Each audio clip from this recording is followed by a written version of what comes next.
Assalamualaikum warahmatullahi wabarakatuh. Selamat malam pemirsa TV. Kembali lagi dalam program talk show malam ini akan menemani istirahat Anda.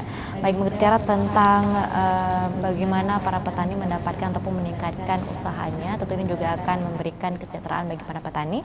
Dan ini kita ada tema yang cukup menarik mengenai peluang dan tantangan sistem resi gudang di Indonesia. Dan sebenarnya apakah sistem resi gudang ini, dan mungkin Anda juga belum mengetahuinya, dan khususnya bagi Anda para petani yang ingin lebih tahu tentang sistem resi gudang ini, baik Anda bisa mengikuti talk show kami malam ini. Baik, saya akan memperkenalkan tiga narasumber kita pada malam hari ini. Baik, saya akan sapa terlebih dahulu. Assalamualaikum Pak Wisnu. Iya, Pak Indrasari Wisnu Wardana. Oke, Kepala Bapeti ini Pak ya. Oke, baik. Terima kasih sudah hadir di kesempatan hari ini, khususnya juga di Aceh ini Pak ya. Oke, dan di samping Pak Wisnu ada Pak Irwan. Baik, Bapak Irwan merupakan Kabag Bisnis Program Pangan dan Kemitraan Kanwil BRI Banda Aceh. Assalamualaikum warahmatullahi wabarakatuh. Ya, waalaikumsalam warahmatullahi wabarakatuh. Baik, di samping Pak Irwan ada Pak Fajar Wibiadi. Assalamualaikum Bapak. Waalaikumsalam warahmatullahi wabarakatuh. Baik, Pak Fajar ini merupakan Direktur Utama PT KBI. Kiring Berjangka Indonesia. Persero. Kiring Berjangka Indonesia Persero. Baik, terima kasih sudah bersedia hadir di sini, juga sudah sesuai dengan tema kita ini Pak ya, sistem resi gudang. Nah, mungkin saya akan mengajukan pertanyaan kepada Pak Wisnu. Ya, Pak Wisnu ya, mungkin sebenarnya apa sih ini sistem resi gudang? Mungkin juga masih banyak pemirsa kita di rumah juga masih awam tentang sistem resi gudang ini. Silakan Pak Wisnu. Ya. Jadi segudang itu sebenarnya adalah dokumen atau surat bukti kepemilikan barang yang disimpan di gudang. Baik. Tapi tidak sembarang gudang. Adalah gudang yang telah ditetapkan sebagai gudang SRG. Baik. Jadi sistem gudang oleh Bapak Presiden Kementerian Perdagangan. Itu adalah dokumen ini, dokumen yang berharga yang diberikan oleh pengelola gudang yang telah ditunjuk oleh Bapak Presiden Kementerian Perdagangan. Sistem resi gudang itu adalah beberapa aktivitas kegiatan yang meliputi dari mulai penerbitan resinya sendiri, kemudian pengalihan resi, penjaminan, dan penyelesaian transaksi atas resi gudang yang diterbitkan. Nah, itulah resi gudang. Nah, sebenarnya manfaat yang didapat ataupun yang dirasakan dari sistem resi gudang ini sendiri yang diterapkan di Indonesia ini Pak ya, apa sih? Yang pertama adalah tujuannya meningkatkan kesejahteraan petani. Itu pasti yang pertama. Caranya bagaimana? Iya. Caranya adalah meningkatkan posisi tawar petani. Biasanya petani itu dia menerima harga yang ditentukan oleh pedagang. Baik. Sehingga posisi tawarnya menjadi lemah. Jadi kalau dia punya barang mau dibeli seharga sekian, kalau enggak ya sudah. Baik. Akhirnya mereka mengikuti yang harga yang ditentukan oleh pedagang. Tapi dengan adanya sistem resi gudang ini, kalau mereka nggak mau jual karena harganya murah, mereka bisa simpan di gudang. Gudang yang sudah ditentukan oleh Bapak Presiden, kemudian memberikan resinya itu dibawa ke bank. Iya. Beberapa bank salah satunya adalah BRI. Dan resi gudang itu nanti akan mendapatkan uang. Baik. Sebesar 75% dari nilai barang yang ada dijaminkan, yang ada disimpan di gudang. Dan keuntungannya lagi adalah barang itu masih milik kita petani. Oke. Bukan milik gudang, bukan milik pedagang. Sehingga pada saat harganya membaik, petani bisa melakukan penjualan, sehingga ada selisih yang didapatkan. Nah, ini jadi bisa meningkatkan pendapatan petani. Oke. Dan juga secara tidak langsung ini juga menormalkan harga di pasaran juga ini Pak ya? Ketika adanya stok di gudang, kita bisa memantau berapa jumlah stok di gudang, jadi bisa menstabilkan harga. Pada saat harga tinggi, berarti bisa mengeluarkan stok yang ada di gudang-gudang SRG. Oke, dan ini ternyata juga manfaatnya sangat banyak bagi para petani sendiri, sehingga dari resi gudang ini bisa menjadi jaminan.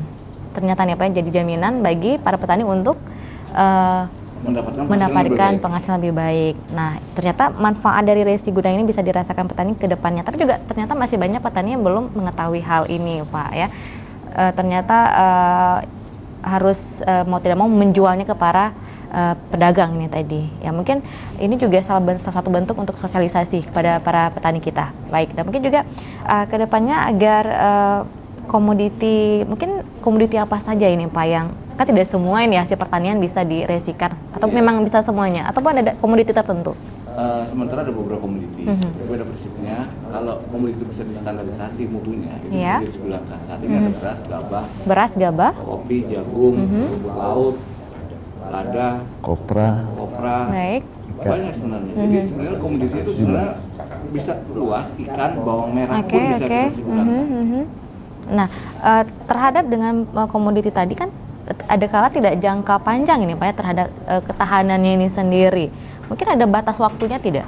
Ada. Memang ada batas waktunya. Jadi segudang itu biasanya kalau untuk komoditi seperti beras, gabah, jagung, kopi itu bisa 5 bulan. Iya. Tapi nanti kalau mungkin untuk kayak bawang merah, ikan, yang barang-barang segar itu mungkin durasinya mungkin lebih pendek dari itu karena tergantung cara penyimpanannya dilakukan oleh si pengelola gudang ini. Pengelola gudang sendiri. Oke. Nah ini juga saya coba beralih ke Pak Fajar ini. Pak Fajar dari PT KBI ini Pak ya. Nah artinya Bapak juga di sini sudah sangat banyak artinya para petani yang menyimpan di gudang ini ya Pak ya. Oke. Nah mungkin bagaimana pendapat Bapak sendiri mengenai implementasi dari SRG ini, sistem resi gudang ini di Indonesia gitu Pak? Oke, terima kasih. Jadi kalau untuk resi gudang di Indonesia kan kita berdasarkan Undang-Undang Nomor 9 tahun 2005 yang benar dan perubahan Undang-Undang Nomor 11 tahun 2011 itu ada tentang dasar hukum dari resi gudang tadi. Kalau tadi katakan bahwa mulai kapan sih resi gudang di Indonesia yang tak adanya undang-undang tadi kurang lebih 2006 tadi. Kalau Bapepti memang lebih dulu lebih awal dirinya. Kalau untuk resi gudang 2006. Kami PT KBI itu adalah Persero, jadi kami badan usaha milik negara, 100% dimiliki oleh pemerintah Republik Indonesia. Fungsi kami di sini harus dari pusat dari registrasi, di kami di mana kami yang melakukan pencatatan atas seluruh surat berharga. Itu tadi sampaikan Pak Wisnu, surat berharga. Surat berharga itu yang kami meregistrasikan. Jadi kalau mungkin kalau lebih mudahnya seperti kalau mungkin ke bank biasa orang lama sertifikatnya ke BPN, ke Badan Perubahan Nasional, kurang lebih itu yang dilakukan. Kami akan pencatatan atas tadi. Nah, resi gudang ini adalah sebagai warehouse receipt, jadi surat berharga, di mana itu bisa dialihkan, bisa diperjualbelikan, dan satu yang menarik adalah bisa untuk dijaminkan dan ini yang lembaga pembiayaan. Untuk di Aceh sendiri itu adalah Bank BRI, mungkin saat ini cukup banyak. Dan kebetulan karena kami registrasi pusat, jadi kami bisa mengetahui seberapa banyak resi gudang yang diterbitkan di Indonesia. Memang kalau bicara tentang size mungkin masih juga itu yang kita masih perlu sosialisasi, edukasi pada masyarakat dan sebagainya. Secara konsep, secara ideal, secara ini sangat bagus resi gudang. Karena itu akan membantu petani bagaimana merubah dari labor farmers menjadi business farmer. Itu yang diharapkan seperti itu sebetulnya. Tapi memang ada kendala misalnya mungkin dalam pertanian juga seperti tadi karena untuk resi gudang itu ada 17 komoditas yang bisa dilakukan seperti tadi disampaikan oleh Pak Kepala, itu adalah salah satunya itu tadi itu jangka waktunya juga harus cukup lama jadi 3 bulan dan sebagainya, dan yang penting di sini ada adanya si pengelola gudang. Namun demikian untuk saat ini salah satu mungkin yang masih menjadi kendala adalah walaupun Jamprindo salah satu BUMN juga sudah ditunjuk sebagai penjamin, namun efektivitasnya belum jalan karena memang belum adanya TMN Kuna kalau nggak salah ya. Jadi 2012 harus ditunjuk, tapi sampai saat ini belum ada. Itu salah satu kendala. Namun kami untuk di PT Keliling Berjangka terus terang juga ada suatu facility yang kami lakukan terkait dengan program kemitraan BUMN. Ya, di mana untuk saat ini mungkin boleh dibilang sebagai imbal hasil terkecil di Republik, karena hanya 3%. Ini yang kami lakukan salah satu untuk menstimulus daripada resi gudang di Indonesia, dan sudah cukup besar. Dari kami secara size-nya juga mungkin dibandingkan dengan BNI ya kurang lebih dari total yang ada di kami catatan hampir 50%-nya lah.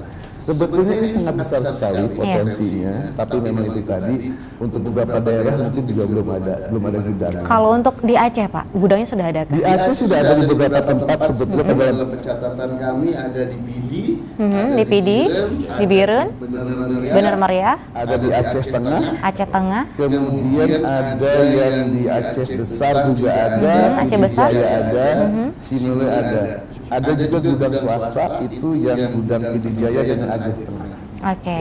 Total untuk di Aceh paling besar itu kopi sebetulnya. Kopi. Ya, Oke. produknya itu yang dipakai. Oke, jadi memang paling banyak komoditi yang diresikan adalah kopi. Kopi untuk Aceh. Untuk Aceh, ya, terutama yang di daerah kabupaten di Takengon Di Aceh Tengah Aceh ini Pak Tengah. ya, Aceh Tengah. Oke.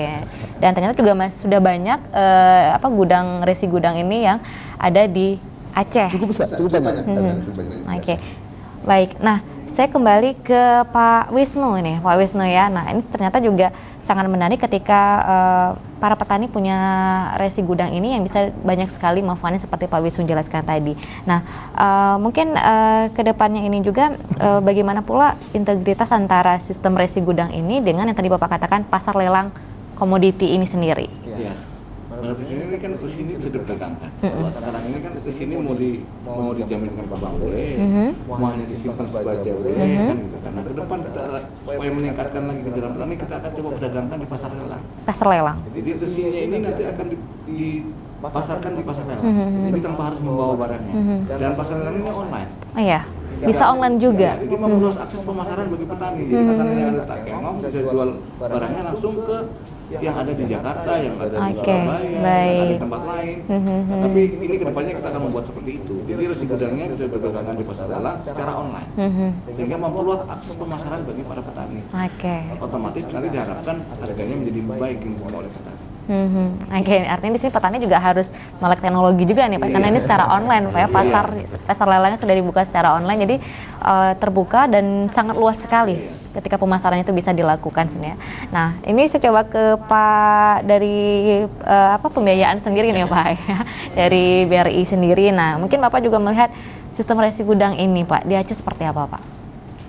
Yang pertama kami dari pihak bank yang pertama melihat adalah sisi komersialnya atau sisi bisnisnya. Pasti kami melihat dulu potensi nggak suatu bisnis itu untuk kami ambil. Iya. Nah, kalau dilihat dari sistem resi gudang sendiri itu adalah bisnis yang sangat potensial untuk bagi bank. Kenapa bank melirik? Pasti bank melihat bisnis itu satu potensi, satu lagi adalah keamanannya. Nah, dari satu sisi kita lihat di sini dari sistem resi gudang banyak pihak yang terkait, terutama dari seperti Bapepti, KPI, kemudian ada dari pemerintah sendiri, dinas terkait dalam hal ini Deperindak. Nah, kemudian satu lagi itu sebagai jaminan awal, para pihak sudah bekerjasama. Yang kedua adanya kepastian barang, barang ada, tempatnya ada. Nah, satu lagi kepastian pengurus. Yang terakhir bagi bank adalah kepastian dari barang itu sendiri terhadap pembeli. Jadi kalau dari siklus tersebut, sistem resi gudang ini sangat potensial. Kenapa dalam hal ini Bank BRI mau terjun? Kepastian barang, kepastian pengelola, kepastian pembeli sudah ada, sehingga bisa kita katakan resikonya sangat kecil. Begitu dari sistem pihak bank melihat terhadap resiko sendiri. Dan satu lagi karena BRI juga salah satu BUMN yang dalam hal ini peran pemerintah juga, BRI juga merupakan agent of development. Jadi itu salah satu wujud BRI untuk mengembangkan sektor ini sendiri. Ini terus terang walaupun dari hasil pertanian, tapi sektornya sektor perdagangan. Baik, dan ini juga sangat menjanjikan dan bisa digunakan ini Pak ya? Langsung. Seperti yang disampaikan dari Bapepti, bahwasanya sebenarnya resi gudang itu sama dengan surat berharga. Kalau mungkin bisa disetarakan deposito atau garansinya. Kalau yang dari bahasa lainnya bank garansi. Nah, itu hampir sama sebenarnya persamaan. Begitu yang pegang resi itu, dia pegang sejumlah uang sebesar itu. Kenapa dia bisa pegang sejumlah itu? Sudah dijamin. LPS juga sudah menjamin dalam hal ini. Bapepti adanya jaminan pembayaran. Gudang sudah ada. Keamanan gudang mungkin yang perlu digarisbawahi untuk pengelola sama keamanan gudang. Nah itu dia. Artinya lebih ke bagaimana komoditi yang disimpan di gudang tersebut aman dan pengelolaannya seperti apa. Mungkin lebih ke Pak Fajar ini ya, bagaimana nih Pak Fajar? Jadi memang kalau untuk di industri ini pengelolaan gudangnya juga kan spesifik. Gudangnya juga spesifik yang harus mendapatkan persetujuan dari Bapepti pengelolanya. Jadi kenapa akhirnya juga di situ pemerintah dengan 2012 mengeluarkan PP tentang Jamprindo tadi. Itu adalah salah satu untuk supaya integritas dari industri ini pun muncul, sehingga ada penjamin atas kualitas barang, atas penyimpanan dan sebagainya. Jamprindo itu harus masuk. Jadi kalau misalnya saya sekarang menggunakan, kami tahun 2010 PT KBI sebagai salah satu dukungan, kami menggunakan dana program kemitraan yang kami miliki untuk melakukan transaksi resi gudang ini. Dan kemudian 2015 kami mulai menggunakan dana-dana dari BUMN lain yang kami kerjasamakan dengan kami. Itu untuk dari secara historical NPL-nya 0. Jadi boleh dibilang sudah disampaikan oleh Mas dari BRI dari Pak Wisnu, ini sangat aman sekali. Kenapa? Karena memang barangnya ada dan ini adalah surat berharga yang bisa diperjualbelikan, sehingga on maturity tinggal sekarang adalah kita cairkan pada waktu petani tersebut sudah mendapatkan royalti tinggi. Karena apa? Sebetulnya kalau ini bisa dijalankan, petani itu bisa menjadi lebih sejahtera. Karena dengan uang yang tadinya mungkinnya harusnya mereka jual langsung habis, sekarang mereka bisa berguna untuk modal kerja kembali, sehingga untuk inventory yang bersangkutan dia akan bertambah banyak. Jadi kalau kita bisa sosialisasi kepada masyarakat dengan baik kepada para petani, saya rasa mungkin kesejahteraan untuk para petani juga akan lebih baik. Jadi insya Allah dengan dukungan-dukungan yang ada, PT Pelindo Jangka tetap dengan komitmen untuk menjadi pusat registrasi yang terbaik untuk yang ada untuk di industri ini. Nah ini ketika barang disimpan, artinya bagi para petani itu kena biaya tidak ini Pak? Nah itu bagaimana? Jasnya memang ada, salah satu komponen biaya yang ada di sini adalah sebagai pusat registrasi. Tapi untuk kami ini adalah boleh dibilang ini NKRI, karena sangat kecil sekali jumlahnya totalnya.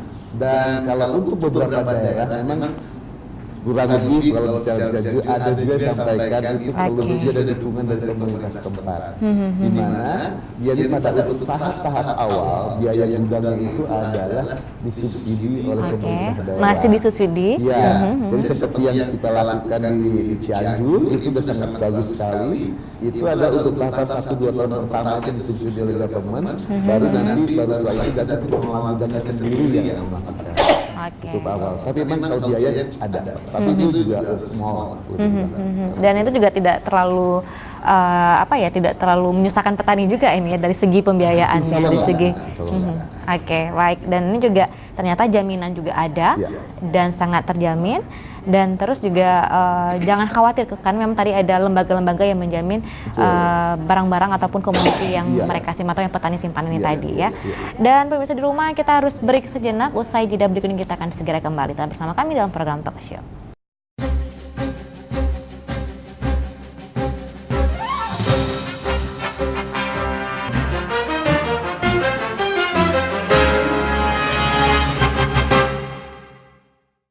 Sudah setahun terakhir Pak Dadang makin semangat mengolah sawahnya karena ia tidak bingung lagi mendapatkan modal kerja saat hendak menanam.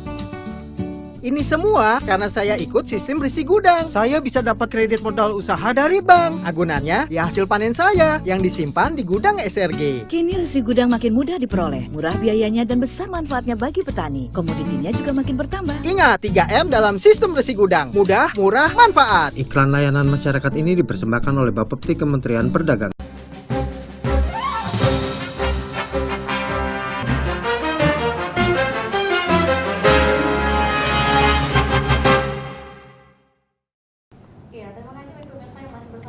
Program Talk Show tadi sudah dibahas sebenarnya apa itu sistem resi gudang. Nah mungkin bagi Anda yang sudah mengikuti kami dari tadi sudah tahu apa itu sistem resi gudang ini Pak ya.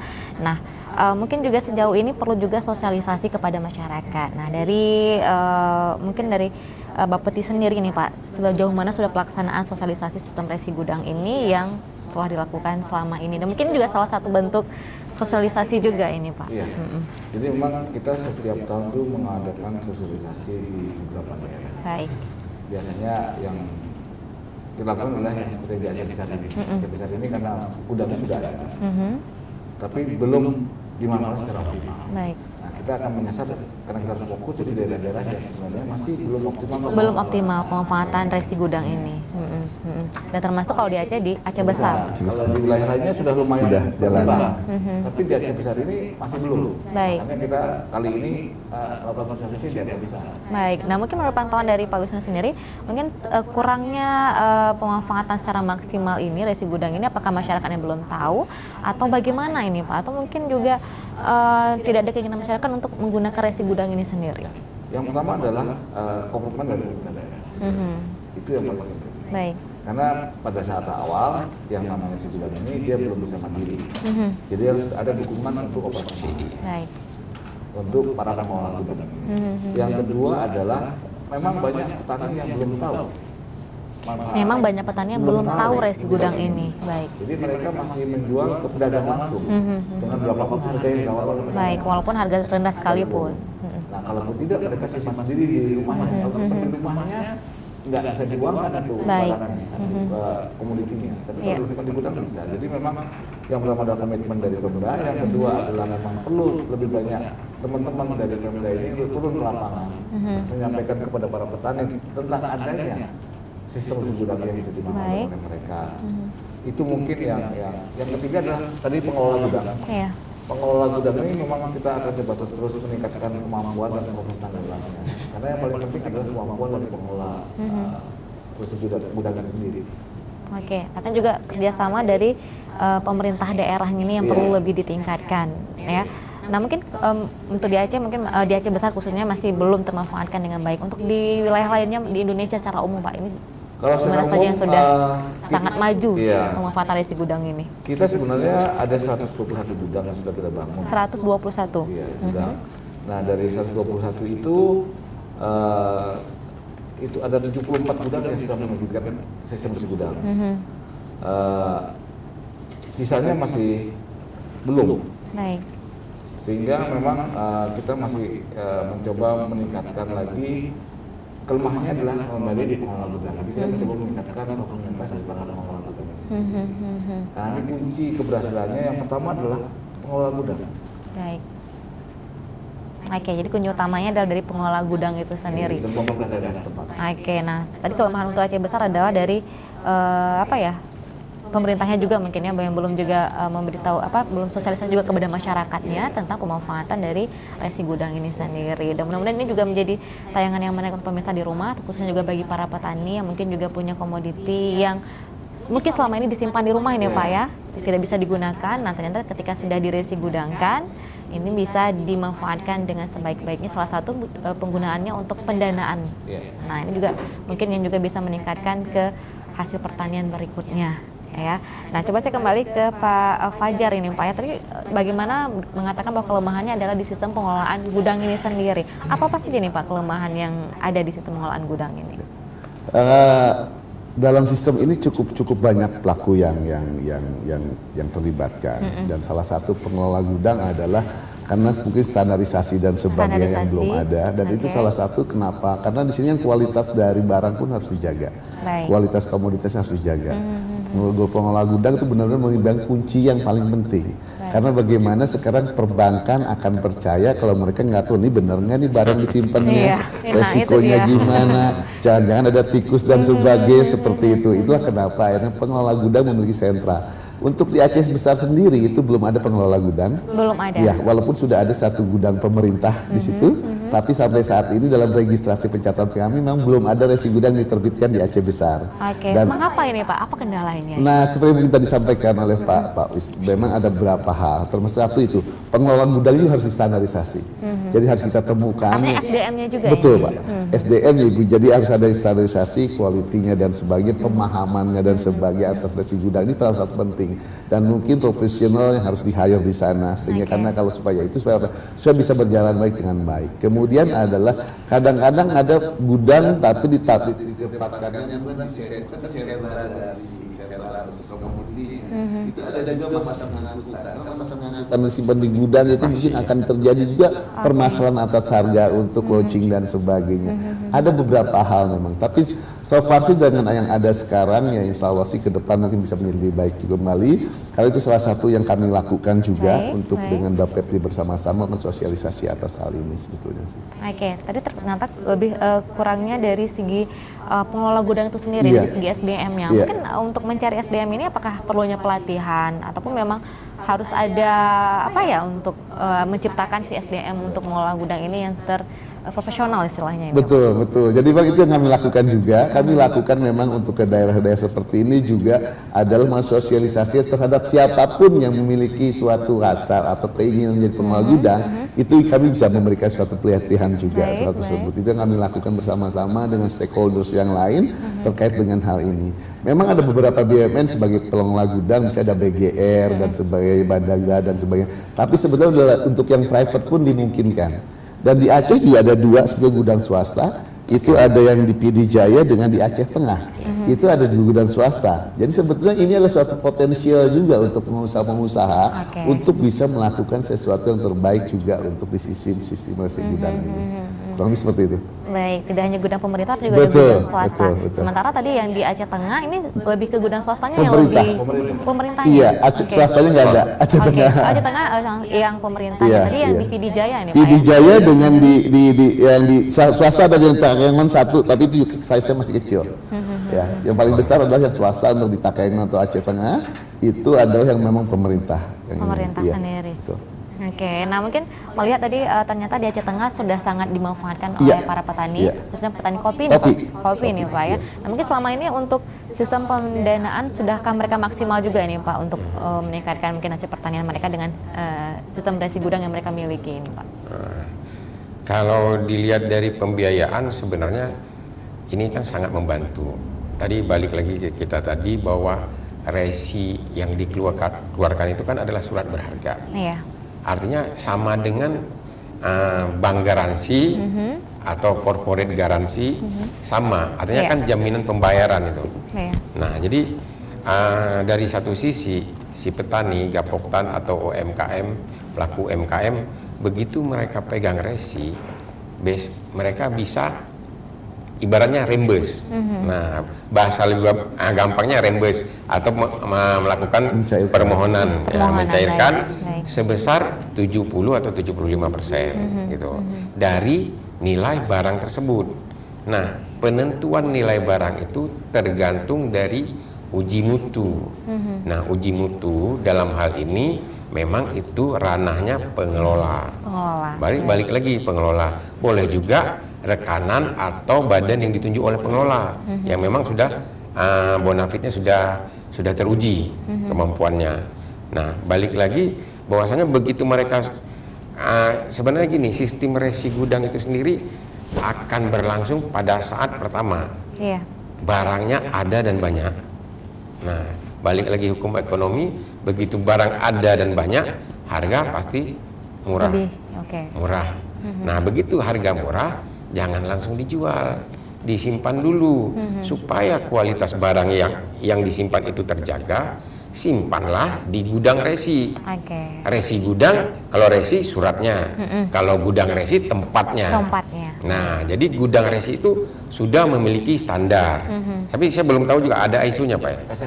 SNI. Nah, standar nasional Indonesia sudah ada. Artinya itu sudah standar. Artinya barang yang disimpan di situ tidak akan berubah bentuknya ke arah lebih buruk ya, atau kualitasnya.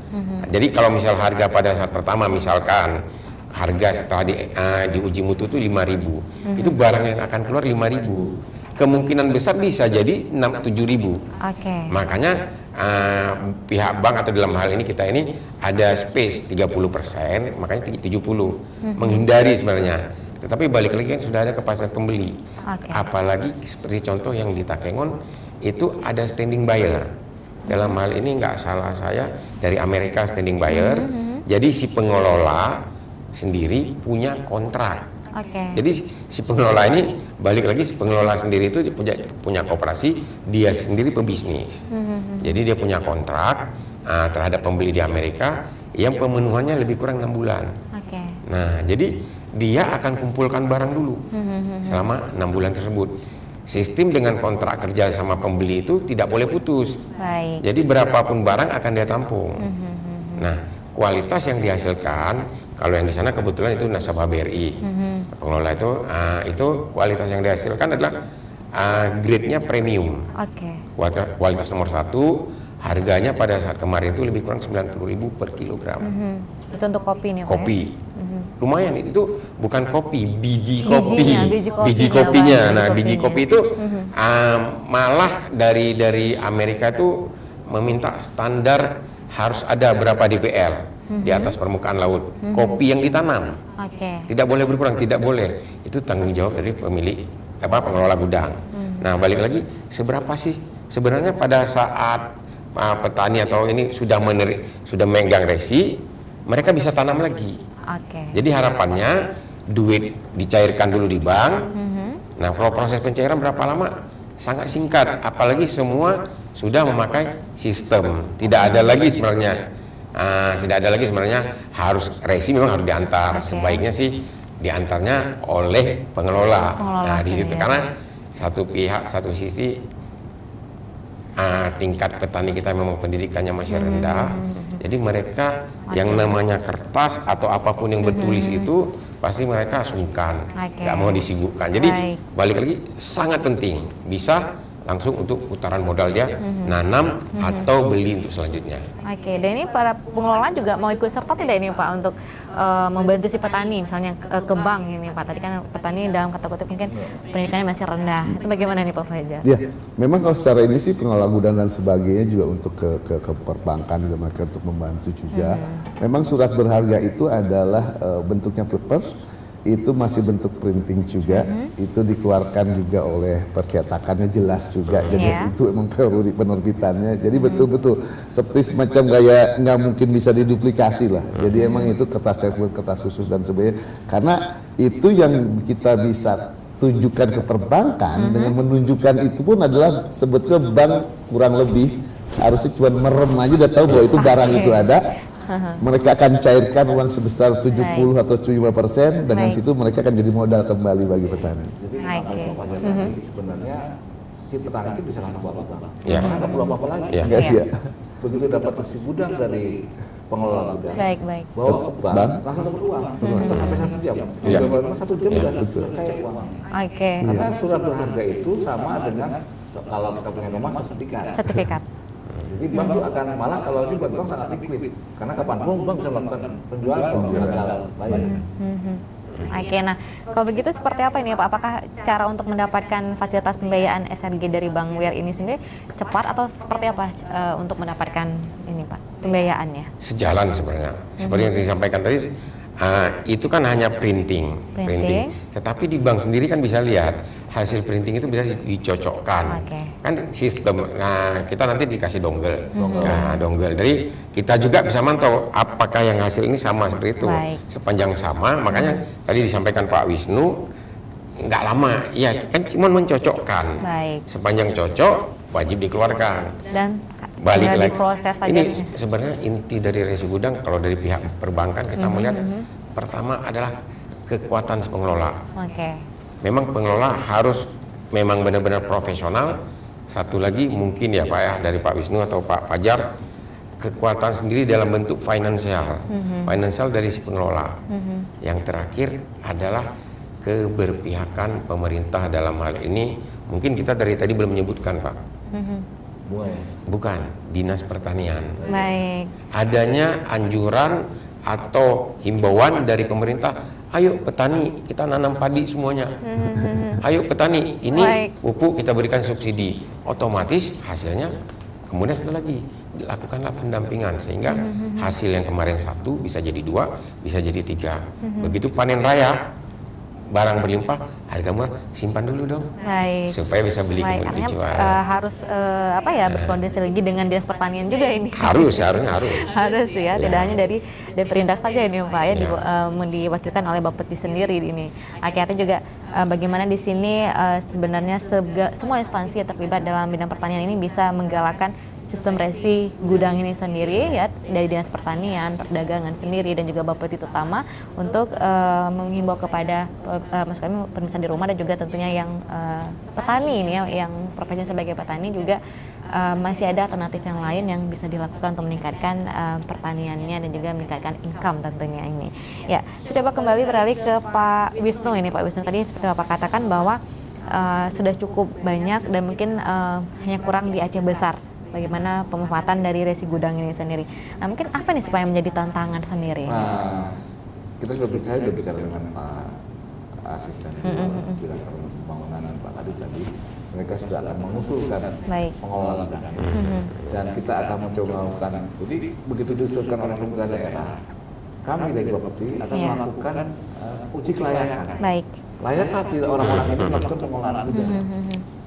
Setelah ada uji kelayakan, baik dari pengelolanya, SDM-nya maupun dari kemampuan finansialnya, baru kita lakukan pendampingan. Kita keluarkan SK pengelola gudang dan lakukan pendampingan. Nah ini mungkin dalam waktu dekat sudah mau kita jalankan, sehingga tahun depan diharapkan sudah bisa berjalan sehingga tahun depan sudah ada sistem resi gudang yang tercatat di pusat registrasi. Jadi sebenarnya Mbak, ini suratnya ini seperti kayak surat berharga benar-benar karena dicetak oleh Peruri. Dan ada hologramnya sekali, ada hologramnya juga. Dan begitu diterbitkan oleh resi gudang itu tercatat di tempatnya Pak Fajar. Langsung kami. Jadi pihak bank hanya tinggal mencocokkan saja. Benar nggak resi gudang ini sudah tercatat di pusat registrasi? Begitu Dan sudah ini tercatat secara online ini. Online. Makanya 1 jam tidak satu lebih. jam selesai. Kurang dari 1 jam rata-rata. Itu. Nah tadi tantangan yang dihadapi. Nah mungkin untuk sekali lagi SDM-nya ini, untuk pengelola ini agar dapat direkrut dan juga punya standar, bagaimana? Mungkin punya cara yang lain nggak di Bapepti sendiri? Setiap tahun itu 2 kali setahun kita undang para pengelola gudang. Selalu kita upgrade kemampuan. Bulan ini baru yang kemarin kita undang dari seluruh pengelola gudang yang ada di seluruh Indonesia. Baik yang mau menjadi pengelola maupun yang sudah menjadi pengelola, itu kita tiap tahun kita upgrade kemampuannya. Karena kita nggak boleh berhenti, karena kuncinya adalah di SDM. Jadi kita terus melakukan pendampingan dan pelatihan. Dan mereka juga nanti ada kedepannya kita akan buat sertifikasi untuk pengelola gudang. Jadi pengelola itu bisa apa standarnya bahwa dia harus menguasai ini, mempunyai kemampuan ini. Tidak dilihat dari latar belakang pendidikannya, karena kita tidak berbasis kompetensi, bukan berbasis kepada ijazah yang dimiliki. Artinya kemampuan ini ya, lebih kemampuan dari orang tersebut, SDM tersebut. Nah ini coba nih Pak Fajar juga, artinya pengelola juga lebih sangat berperan di sini. Dan kemudian mungkin selain pengelolanya sendiri, mungkin di dalam gudang tersebut ini juga untuk meyakinkan para petani yang ingin melakukan resi, ada tidak? Apakah menggunakan alat bagaimana agar komoditi yang mereka simpan lebih terjamin atau seperti apa ini Pak? Atau ada apa sih di situ sehingga juga bisa terjamin komoditinya, terjaga kualitasnya? Jadi gini, kalau untuk gudangnya pun seperti tadi disampaikan oleh Pak Wisnu, Pak Kepala, bahwa memang ada standarisasinya, ya. Jadi misalkan gudang tersebut harus ada CCTV-nya, kemudian juga untuk pelaksananya juga pastinya harus mengerti IT. Karena apa? Semua sistem di sini kita bangun dengan IT base. Karena kenapa bisa akhirnya perbankan bisa memberikan dalam jangka waktu hanya 1 jam. Karena uang diterbitkan oleh pengelola gudang itu langsung otomatis registrasi kami. Nanti beliau-beliau dari perbankan itu yang akan ngecek dari sistem juga. Kami akan memberikan dongle itu semacam kayak aplikasi begitu. Mereka akan langsung ngecek, nanti akan dilihat sudah clear, ini number, ini register. Dari situ mereka bisa memberikan pembiayaan karena berarti itu original dokumen, original barang yang sudah ada dan sebagainya. Dan untuk gudangnya memang sebenarnya itu harus standarisasi. Misalnya tidak ada kebocoran, tingginya seperti apa, bawahnya seperti apa, atapnya bagaimana, itu udah ada itunya semua. Jadi kalau kita menjalankan ini sebetulnya perbankan itu quote unquote para creditors merem aja, tahu barangnya ada, barangnya sesuai dengan mutunya, keamanannya terjamin, pemeliharaan terjamin. Untuk si petani pun lebih senang beliau harusnya, karena apa? Pertama bahwa mereka menyimpan di situ, resiko udah nggak ada. Resiko kalau disimpan di rumah sendiri, betul, udah dilepaskan si pengelola gudang sekarang. Kalau ada kebakaran atau apapun dan mungkin banjir atau apapun, sudah ada resikonya di sana. Petani sudah terlepaskan. Nah, sosialisasi seperti ini memang mungkin yang perlu kita tingkatkan kembali, karena keuntungan cukup banyak tuh mereka untuk para petani seperti itu. Oke, Jan. Penambahan Pak tadi sebenarnya kita dari Bapepti yang mensyaratkan menyetujui gudang. Jadi misalnya gudang untuk gabah itu ada standar nasionalnya harus seperti Baik, ini. baik. Nanti kalau dia menyimpan jagung itu ya standarnya gudang Untuk kayak jagung. jagung. Dia tidak boleh berbentuk gudang biasa. Dia harus berbentuk silo. Silo. Oke. Sesuai dengan komoditi yang Iya, dijual. betul. Bentuk silo dan harus ada pemanasnya. Karena dia tidak boleh langsung bersentuhan ke lantai. Nanti kalau untuk garam itu ada lagi standar nasionalnya. Baik. Jadi setiap komoditi itu memang kita Beda-beda. sudah gudang itu harus memenuhi standar nasional Indonesia. Oke. SNI gudang namanya. Nah gudangnya tergantung gudang untuk apa. Oke, nah apakah dengan adanya gudang yang sesuai dengan komoditi ini juga disesuaikan dengan hasil dari petani yang ada di daerah tersebut? Pastinya Itu kita bagaimana? pastinya kita kalau mau akan membangun gudang itu disesuaikan dengan produksi daerah setempat. Jadi misalnya di Aceh Besar ini sebenarnya banyaknya kan gabah. Gabah. Oke, gabah. Tapi kalau tadi di Pidi, di daerah lain, Takengon, itu Kopi. kopi, ya kita buat untuk kopi. Gudang kopi itu khusus kopi tidak bisa dicampur dengan yang lain. Nggak ya? bisa. Nggak bisa. Beras saja untuk beras yang untuk konsumsi dan beras untuk bibit itu gudangnya harus ada aturannya. Dia Baik. tidak bisa dijadikan satu. Nah itu kita dari Bapepti yang menentukan aturan-aturannya. Jadi tidak bisa sembarangan gudang yang dijual beras yang dijual gabah yang untuk mau dikonsumsi dengan gabah untuk bibit disatukan tuh nggak bisa. Oke. Karena harganya juga beda, pelakuannya pun Iya. beda. Baik. Nah, ini juga memang betul-betul harus ada kualitas dari si pengelolanya Pengelola tadi gudang. terhadap komoditi yang disimpan di Iya, gudang betul. tersebut ya, sesuai dengan komoditinya apa. Tapi Iya. kalau misalnya apa Pak? Kopi sesuai dengan standar gudang kopi. Iya. Kalau gabah sesuai dengan gudang Gabah, gabah ya, dan Ikan juga bisa loh. ikan juga bisa nih. Nah, mungkin kan juga lebih spesifik ini Bisa, Pak ya. lebih spesifik. Iya. Oke, artinya juga dengan jangka waktu yang Bisa disimpan lama. bisa disimpan lama gitu. Ikan ada standar sendiri, mungkin tidak hanya sekedar dingin, tapi Iya. dia harus minus berapa, Baik. dan kelembapan berapa, karena tidak hanya bisa hanya cukup dingin, cukup beku, ada minus 5. Baik, baik. Dengan kelembapan sekian, itu harus dijaga. Oke, nah kita juga mau tahu ini dok Pak, mungkin lamanya penyimpanan masing-masing komoditi itu di gudang resi itu berapa lama ini Pak? Dan paling lama dan paling singkat mungkin? Iya. Jadi kalau secara ketentuannya adalah minimal bisa disimpan dalam jangka waktu 3 bulan. Itu minimal 3 bulan. Iya, jadi up to-nya bisa 1 tahun dan karena seperti ikannya sebenarnya bisa 1 tahun dengan storage yang itu. Ikan juga bisa sampai Udah bisa 1 1 tahun, tahun. betul. Oke. Penyimpanan saat ini kalau untuk komoditas yang lain tergantung daripada itu. Tapi rata-rata pembiayaan yang diberikan adalah mungkin 6 bulanan. 6 bulan. Ya, untuk kami pun untuk yang di Keliling Berjangka dengan program Hutan BUMN itu adalah untuk komoditas-komoditas yang 6 bulanan. Oke. Rata-rata betul. Sesuai dengan pembiayaan Iya. 6 bulan ini. Iya, Rata-rata 6 bulan. rata-rata. Jadi distandarkan 6 bulan. Iya. Pembiayaan mengikuti dari resi gudang yang Resi. Resi gudang. Di situ ada Dibalik.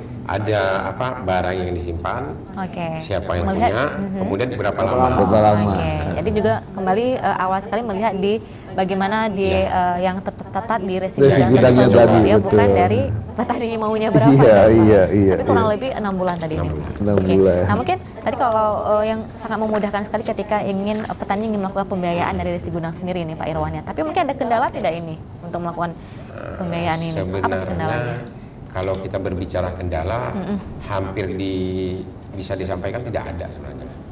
Balik lagi ke keinginan. Oke. Keinginan. Nah, kalau kita berbicara dengan petani, pelaku UMKM, itu quote and quote, hampir kita bilang yang tidak berpendidikan tinggi. Nah, keengganan dari orang yang tidak berpendidikan tinggi adalah seperti yang saya sampaikan tadi, malas dengan yang berurusan tulis menulis baca dengan membaca. Itu kertas, memang papers, ya. PR bangsa kita, bisa saya bilang ini.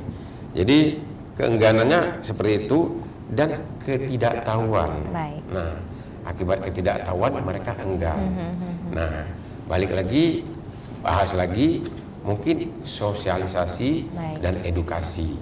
Nah, dari beberapa petani yang saya temui, dari beberapa pertemuan yang saya jalani, itu mereka ada terasa enggan satu. Kalau di petani Aceh sendiri, mereka nyimpan barang, itu pada setiap saat mereka kan bisa ngambil. Iya. Artinya saya perlu untuk makan, saya akan giling. Padahal kalau mereka tahu barang itu disimpan, kan bisa balik dikeluarkan. Baik. Tetapi mungkin Pak Wisnu bisa diterbitkan yang baru, tergantung berapa jumlah barang. Oke, berapa sisanya ini? Iya, seharusnya beberapa petani kalau kami butuh gimana? Oke, Seharusnya itu yang sama menjadi aja. kekhawatiran Karena gitu ya karena kan milik mereka. Kalau sudah terkait sama abang, tebus dulu. Oke. Nah, nanti bisa dikeluarin, bisa simpan lagi, ambil uang lagi, silakan saja. Jadi bisa Sebenarnya nyimpan bisa berputar juga tempat ini, Pak ya. apa minjem tempatnya doang tuh. Nah, sebenarnya seperti itu. Oke, jadi jangan khawatir dipermasalahkan dengan hal seperti ini. Artinya juga sangat mudah sekali. Sangat mudah. Jika mau digunakan lagi, ya silakan dilunaskan dulu atau bagaimana dan kembali di. Yang jelas kalau untuk lagi. gabah nyimpan di situ nggak ada baunya itu. Nggak ada Oke, jenisnya. sangat terjauhnya daripada menyimpan sendiri di rumah ini, Iya, Pak Irwan ya. Iya. Oke, baik, sangat menarik bincang-bincang kita dan nanti akan dilanjutkan lagi usai jeda berikut ini. Tetap bersama kami dalam program Talk Show.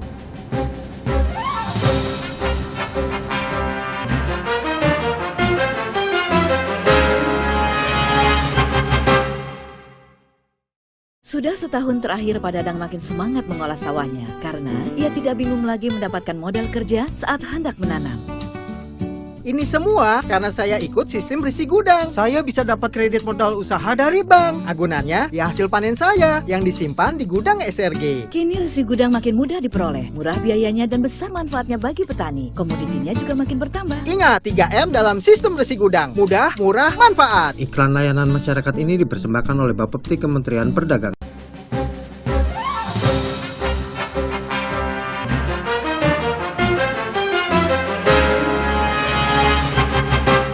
Baik, terima kasih bagi pemirsa yang masih bersama kami dalam program Talk Show malam ini dan sangat menarik tadi sudah kita bahas mengenai sistem resi gudang ini dan sesuai dengan tema kita itu bagaimana tantangan sistem resi gudang di Indonesia juga khususnya di Aceh ya. Artinya di sini juga Bapepti sudah hadir dan mengajak bagaimana masyarakat untuk bisa melakukan resi gudang ini. Tapi tadi tidak hanya petani ya Pak untuk bisa melakukan resi gudang ini. Mungkin pihak-pihak lain siapa saja yang bisa melakukan resi gudang itu Pak Wisnu? Industri bisa melakukan juga. Industri. Contohnya ada salah satu industri industri makanan. Itu mereka melakukan kontrak dengan pengolahan gudang untuk agar-agar. Agar-agar itu dari rumput laut. Oke. Jadi mereka mendapatkan kepastian supply dengan mutu yang jumlah yang pasti dan mutu yang sudah terjamin. Iya. Yang kedua eksportir. Eksportir juga bisa memanfaatkan untuk sebelum mereka mendapatkan kuantiti yang cukup untuk ekspor, mereka bisa menyimpan di gudang dan mendapatkan pembiayaan. Baik. Yang ketiga adalah kayak tadi penggilingan kecil. Kalau mereka dia punya kemampuan hanya membeli 10 ton, sekarang yang 10 ton itu digudangkan, mereka punya uang lagi, sehingga bisa membeli sekitar 10 ton lagi. Baik. Kemampuan yang meningkat. Jadi banyak sekali sebenarnya yang mendapatkan manfaat dari adanya nasi gudang ini. Oke, kalau tadi ini Pak Fajar kita lebih bicara kepada petani untuk melakukan resi gudang ini. Mungkin kalau untuk para yang seperti dijelaskan Pak Wisnu, mungkin untuk para industri, kemudian juga eksportir, ini juga seperti apa sih yang sudah pernah melakukan sistem resi gudang ini Pak? Mungkin itu dalam jangka lebih besar ini ya? Ya, jadi betul Mbak. Jadi memang kalau secara untuk resi gudang sangat bisa dimanfaatkan untuk pelaku yang lain. Dalam hal ini para pengusaha. Para pengusaha misalnya sekarang mereka kan perlu misalnya untuk beli kopi atau yang seperti dilakukan di Takengon. Mereka beli misalnya dengan harga 10 juta rupiah. Pada waktu 10 juta untuk mereka simpan kopinya di gudang, 10 juta itu mereka akan bisa nanti keluarkan lagi dengan 7 juta yang baru. 7 juta mereka belikan lagi kopi. Jadi dengan 10 juta itu sebenarnya nanti mereka akan kuantum, mereka akan banyak yang disimpannya itu lebih banyak. Sehingga uncertain period pada waktu terkumpul mereka akan lunasin semua, mereka mendapatkan modalnya itu buat dengan 10 juta bisa ada suatu efek yang cukup lumayan besar. Itu sebenarnya dilakukan tadi oleh Pak Wisnu bahwa untuk yang rumput laut pun sama. Jadi untuk rumput laut kami lakukan di Takalar, itu memang udah ada standby buyersnya. Jadi salah satu pemain dari agar-agar terbesar di Indonesia itu ada standby buyer untuk di rumput laut ini. Itu pun sama yang dilakukan. Jadi cukup mereka lakukan sekarang dari petani-petani rumput laut, mereka ambil oleh pengusaha tadi disimpan di gudangnya, mereka datang ke perbankan atau ke kami dan sebagainya. Pada waktu mendapatkan mereka kembali beli lagi dari si masyarakat untuk bisa dikumpul lagi. Nanti pada waktu sudah terkumpul mencukupi stok untuk dikirim ke Jakarta atau kemana dengan harus berapa kontainer atau apa supaya ongkos produksinya jual lebih murah, mereka akan kirimkan. Itu jadi sebenarnya sesuatu yang nggak cuma buat petani. Memang kadang-kadang kalau bicara tentang petani, mungkin Yunsel kalau hanya punya 400 meter, 500 meter, mau secara ekonomis kan enggak. Itulah kenapa ada yang sekarang gapoktan. Mereka berkumpul dengan satu kelompok tadi. Kalau perorangan mungkin jadi agak terlalu costly, tapi dengan gapoktan mereka bisa sharing dan sebagainya itu banyak. Dan memang itu jadi akhirnya bahwa pelaku-pelaku di sini pun cukup banyak yang bisa memanfaatkan atau menggunakan sistem resi gudang ini. Dan boleh dibilang dengan cost yang tadi mereka bisa mendapatkan pembiayaan dan pembiayaannya nggak perlu ada jaminan lain loh. Jadi ini beda, bukan dengan kredit seperti biasa karena tidak perlu ada jaminan lain. Karena apa? Betul, karena resi gudangnya surat berharga. Semacam kayak pinjaman uang di deposito yang kita simpan bentuknya uang. Kita mendapatkan miliar deposito. Nah ini kebalikannya, yang kita simpan adalah barang, kita mendapatkan resi gudang. Sama-sama surat berharga, bisa dijaminkan, bisa diperjualbelikan. Jadi itu seperti itu. Masih paperless, masih ada bentuk. Nah, jadi jangan khawatir juga ya. Nah, walaupun tadi sudah ada juga dari pihak yang lain, tidak hanya petani yang melakukan resi gudang, ada berbagai pihak yang lainnya. Betul. Nah, kemudian kalau misalnya ini kita bicara tentang petani skala kecil mungkin ya, petani yang masih dengan hasil pertanian yang belum begitu banyak, ini juga bisa ini Pak diresikan? Bisa. Itu yang dilakukan dalam beberapa sentra daerah produksi, daerah untuk yang kayak petani-petani padi dan sebagainya. Mereka berkumpul dengan kelompok-kelompok tani. Bergabunglah dengan kelompok-kelompok tani. Gapoktan itulah akhirnya yang nanti menyampaikan, mereka mengumpulkan kalau di sana. Seperti itu yang dilakukan. Nah, itu lebih memudahkan para petani ini tadi ya, dengan mungkin ketua Gapoktannya yang harus lebih giat juga, harus lebih legit juga untuk bagaimana mencari penambahan modal. Dan mungkin ini juga menjadi kendala bagi para petani di Indonesia dan juga khususnya di Aceh ini bagaimana untuk mendapatkan modal, apakah dari untuk membeli pupuk yang semakin mahal ataupun dengan sistem pengairan yang juga mungkin tidak ada, ataupun mereka harus banyak mengeluarkan modal apalagi di Aceh juga banyak sawah tak ada hujan dan yang lainnya. Artinya ini juga bisa menjadi solusi bagi mereka. Betul. Jadi untuk resi gudang ini salah satunya memang pada waktu sekarang petani misalkan pada waktu mereka simpan dengan uang yang tadi didapatkan dari pembiayaan yang 70-75% tadi itu bisa dibagikan modal kerja kembali. Mereka bisa beli pupuk lagi, untuk beli bibit dan sebagainya, untuk menggarap tanahnya kembali, nanti disimpan kembali. Karena itu tadi intinya adalah pada saat panen raya itu biasanya adalah namanya suatu itu harga turun. Bisa tentang supply dan demand aja hukum ekonomi. Pada waktu mereka jual seperti itu, sedangkan di lain sisi kalau saya bisa nggak jual, saya kan perlu uang untuk modal kerja baru. Itu yang mereka datangkan ke bank dengan surat berharga tadi, mereka mendapatkan uang, itu dipergunakan sebagai modal kerja yang baru untuk menanam kembali. Jadi itu salah satu solusi memang untuk adanya suatu permasalahan tadi masalah modal untuk menanam kembali para petani bisa dipergunakan. Jadi sistem resi gudang ini sesuatu yang sudah sangat baik sekali. Tinggal memang itu bagaimana kita edukasi pada masyarakat, dukungan dari pemerintah daerah dan sebagainya. Nah mungkin ini lebih ditingkatkan lagi adalah ketika sudah selesai kepada masyarakat, tapi dukungan pemerintahnya tidak ada, ini juga sama dengan nol ya. Agak susah. Ya, ini mungkin Bapak sendiri nih ya, Pak Wisnu juga nih Bapak ya. Mungkin ini sudah ke Aceh Besar, sudah ke Aceh ini. Bagaimana nih Pak untuk mendapatkan dukungan dari Pemda ini sendiri? Ya, kita sudah makanya kami dari pusat selalu melakukan pembicaraan dengan pemerintah daerah setempat. Kali ini kita berhasil ternyata kabupaten akan mengusulkan pengelola. Sebelum-sebelumnya dari tahun 2013 gudang yang dibangun belum ada. Padahal sudah lama sekali dibangun ini Pak ya. Kita melakukan pendekatan dengan pemerintah daerah. Mungkin juga pemahamannya belum sama. Sehingga kita mencoba menyamakan dulu persepsi. Mensinergikan, sehingga baru mereka sekarang mengusulkan. Setelah mereka usulkan, kita akan melakukan uji kelayakan namanya. Mudah-mudahan bisa cepat terbit kalau memang layak pengelola gudangnya. Karena kita juga tidak berani menerbitkan pengelola gudang kalau memang tidak layak. Artinya memang harus ada kelayakan dan juga dukungan dari pemerintah yang cukup besar sekali. Karena akan ada pendampingan dari kami. Itu jangan khawatir ya Pak, memang akan ada pendampingan bagaimana pengelolaan gudang itu juga bisa dimanfaatkan oleh para petani sendiri. Jadi sebenarnya kami di pusat di Bapepti bisa setiap saat memantau apa yang ada di dalam gudang. Bergeser sedikit pun kami bisa lihat. Ada CCTV. Ada CCTV. Gudang yang difasilitasi dengan CCTV ini Pak ya? Semua harus wajib. Standarnya harus CCTV.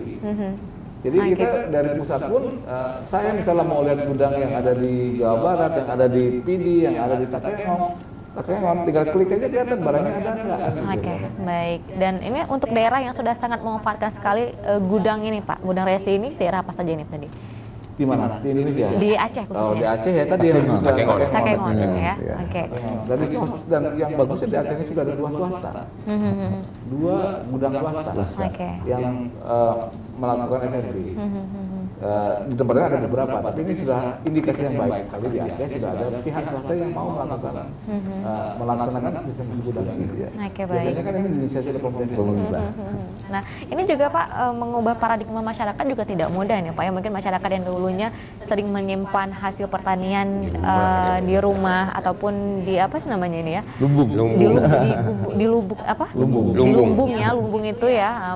Ini harus mungkin lebih bermanfaat, lebih efektif dan lebih dapat digunakan lagi bernilai daya guna di gudang resi. Nah, ini untuk mengubah paradigma masyarakat, ini Pak, tidak mudah. Betul. Jadi apa yang kita lakukan di ini contoh di Jawa Barat dan di Cianjur, pada awalnya sulit sekali ini. Iya. Tapi setelah kita mengambil, jadi kalau orang di petani itu melihatnya contoh tetangganya. Jadi kita ajak beberapa orang ke Pokta, kita ajak masuk gudang. Begitu tetangganya lihat, kok mereka bisa dapat uang ya? Oke. Dengan sendirinya mereka akan ikut.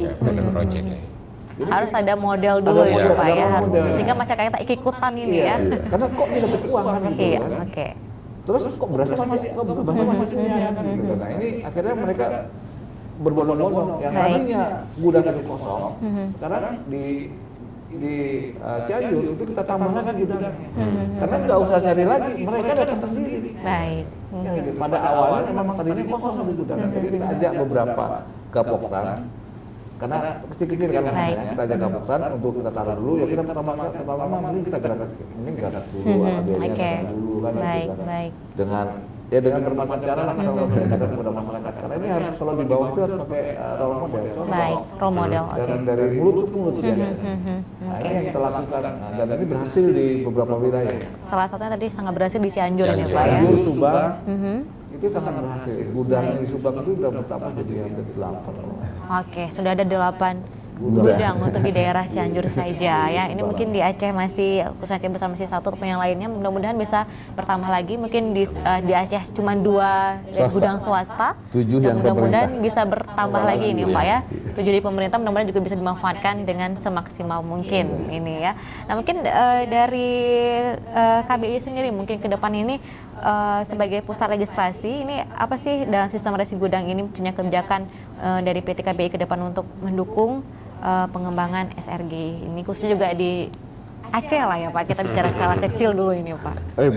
Jadi betul, jadi salah satu memang kami karena KBI adalah BUMN, salah satu fungsi kami juga adalah bagaimana bisa memberikan kontribusi terbaik untuk NKRI. Jadi kami memang sebagai agent of development juga kami tidak hanya bicara tentang profit, tapi bagaimana juga bisa memberikan sesuatu pada masyarakat.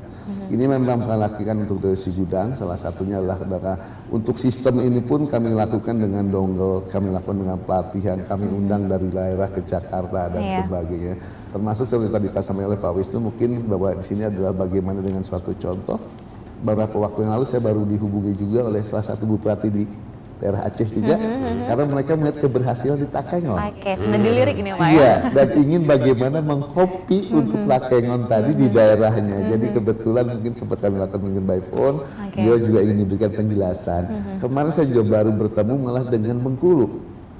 Bengkulu mereka punya produk kopi yang cukup bagus dan ini yang akan coba kami kopikan dengan yang untuk yang Takengon ini. Dan kedepannya malah untuk yang Bengkulu itu lebih advance lagi karena dengan dunia digital sekarang. Yang mungkin kami akan lakukan dengan pasar lelang secara fisik online dan sebagainya. Bagaimana kopi tadi pun bisa menjadi masuk di pasar lelang tadi. Itu dukungan dari pemerintah Bengkulu sangat bagus. Mereka sampai sudah memberikan suatu SK ketetapan itu kepada salah satu ini untuk bagaimana mengembangkan tentang si kopi tadi. Kami sudah bicara dengan beberapa gudang yang ada di sana, termasuk karena kebetulan juga ada BUMN juga, punya PTP masih kosong, kita akan pergunakan. Mungkin di daerah-daerah di sini kalau ada yang seperti itu kami akan sangat mendukung sekali. Karena prinsipnya bagaimana bahwa semua itu bisa berkontribusi kepada negara. Baik. Insya Allah, karena sistemnya sudah sangat bagus. Kini sudah dari tahun 2006, diperbaharui dari Undang-Undang tahun 2011, bicara sudah 12 tahun. udah banyak ongkos pembelajaran yang saya rasa bagaimana sekarang kita menjalankan secara lebih baik lagi. Insya Allah seperti itu. Baik. Nah untuk mungkin gudang Aceh besar ini Pak ya, gudang Aceh besar mungkin Bapak punya solusi apa ini Pak untuk bisa dimanfaatkan oleh banyak petani juga masyarakat lainnya ini? Untuk Aceh besar memang untuk saat ini yang di data kami mungkin dari sejak didirikan sampai sekarang sebenarnya belum ada resi gudang yang diterbitkan ya. Jadi memang itu salah satu juga permasalahan yang ada. Kami juga pernah waktu di salah satu ke daerah juga, waktu kami lihat gudangnya masih bersih, ternyata belum pernah dipakai sama sekali. Iya. Nah, itu adalah mudah-mudahan sekarang kami saya baru bertemu dengan Pak Astib II juga, dan itu beliau juga sangat mendukung sepertinya. Jadi pada saat sekarang ada suatu dorongan dari government pun sudah ada keberpihakan dari pemerintah daerah, saya rasa ini bisa jalan.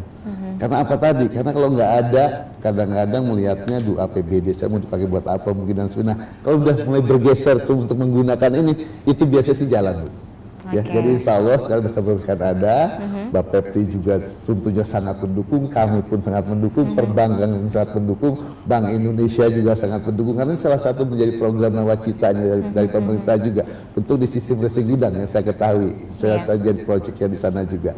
Jadi mudah-mudahan ke depan semua juga kita bisa menjalankan dengan baik sistem ini, insya Allah. Oke, mudah-mudahan di yang gudang di Aceh besar ini bisa jalan produktif, betul, bisa aktif, betul, ya, bisa betul, berjalan, betul, sehingga juga tentunya untuk mensejahterakan para Iya, petani. iya, Artinya ini sudah bicara dengan pemerintah Aceh besar ini Pak ya, bagaimana nantinya gudang tersebut bisa dimanfaatkan. Iya. Oke, nah ini mungkin untuk sekali lagi Pak Irwan ini Pak ya, mungkin sejauh mana keberhasilan dari pembiayaan sistem resi gudang ini sendiri dalam meningkatkan kesejahteraan hasil pertanian ini Pak? Kalau menurut pantauan dari perbankan sendiri? Otomatis kalau kita bilang meningkatkan otomatis. Karena apa? Dia bisa yang kemarin itu hanya sekali bertransaksi atau dibilang jualan, nanam padi tanpa menunggu barangnya laku, dia sudah mendapat uang lagi untuk menanam tahap selanjutnya. Kembali tahap sebelumnya, iya. Jadi setelah panen, atau bisa kita bilang kalau pedagangnya sendiri sepanjang itu bisa dikeluarkan resi dan diserahkan ke bank, dia punya modal lagi. Oke. Jadi yang kemarin hanya sekali, 2 kali, bisa 3 atau 4 kali. Begitu putaran uangnya makin kencang, artinya pendapatan dia semakin meningkat. Jadi saran kami dari pihak bank, ya segera dimanfaatkanlah fasilitas. Gudang sudah standar. Ibaratnya kalau dulu kita bermasalah tidak ada tempat nyimpan, terganggu sama yang penyimpanan, satu lagi tidak ada yang jaga. Jadi ini sekarang tidak ada yang menjamin barang, gitu Pak ya. Balik lagi tadi resi gudang itu apa? Resi kan suratnya itu bukti kepemilikan barang. Kalau kita naik motor BPKB ya. Nah itu BPKB-nya barang gitu. Nah jadi itu bukti kepemilikan barang. Barangnya yang mana? Yang itu sudah ada. Mau yang dibiayai sudah ada buktinya, sudah yang jaganya. Yang diperlukan lagi adalah komitmen kita bersama. Ini kita duduk bertiga, lebih kurang namanya sinergi BUMN. Baik. Jadi BUMN harus bersinergi untuk kelangsungan NKRI dan meningkatkan taraf hidup masyarakat di level bawah, terutama petani, nelayan, dan pengusaha-pengusaha kecil. BRI pada prinsipnya siap mendukung di mana saja dan kapan saja. Iya, perbankan sangat mendukung sekali. Dari kemungkinan untuk di Aceh ini BRI ini Pak ya, sangat mendukung dengan. Kalau mau dibuka silakan Pak, kami juga nggak apa-apa. Nggak apa-apa. Pada prinsipnya malah kalau ada 2 atau 3 kami senang, malah bisa berkompetisi. Baik, Dan sekali lagi kepada Pak Wisnu ya Pak, mungkin kebijakan apa ke depannya atau juga strategis bagaimana dari Bapepti sendiri ini untuk mengembangkan sistem resi gudang di Indonesia dan juga khususnya di Aceh ini Pak? Yang pertama sekali adalah meningkatkan kapasitas SDM. Baik. Itu yang pasti. Karena apapun yang ada kalau SDM-nya tidak mumpuni, tidak ada, pasti tidak akan dijalankan. Itu yang pertama. Jadi kita tidak bosan-bosan melakukan pelatihan dan pendampingan. Nah, yang kedua adalah melakukan sosialisasi kepada masyarakat, terutama petani. Karena kalau mereka tidak paham, pasti tidak mau kan begitu. Kita akan coba menggunakan role model sekarang, seperti yang sudah beberapa daerah tadi. Karena memang